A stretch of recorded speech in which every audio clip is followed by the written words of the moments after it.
ارواحی که الان دارن به زمین میان ارواحی هستن با بعد بالاتر، بعد پنجم. بله. درسته؟ بله. باهوش‌تر از روح‌های قدیمی‌تر هستن. نه هوش. نه فقط هوش. متعالی‌تر. و این چه کار میکنه به زمین؟ چه حسنی برای زمین داره؟ اومدن برای پاکسازی و کمک به شیلد زمین به بعد بالاتر. پس زمین رو میخوان شیفت بدن به بعد بالاتر. بله. باید به بعد بالاتر بره. در مسیر تکامل قرار داره زمین. همه کل زمین میخوان برن مدارهای بالاتر. بله.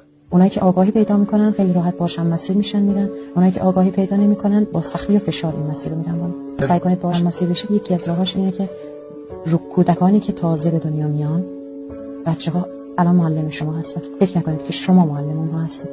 معلم اصلی اونها هستن. سعی کنید از رفتاراشون درس بگیرید، از چیزهایی که میگن درس بگیرید. گاهی اوقات یه چیزی بهتون میگن که شما تو شک و تعجب میمونید که این بچه این از کجا داره این چه حرفی بود بزرگتر از دهنش حرف نمیزنه.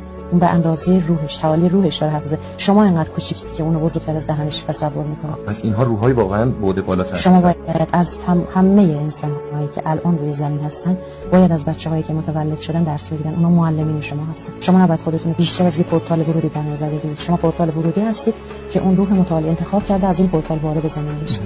پس ما دروازه‌های ورود فرزندان شما فقط دروازه‌های ورود فرزندان هستید. میتونن فرزندان ما داناتر و حالا بعد بالاتر از ما باشن. قطعاً.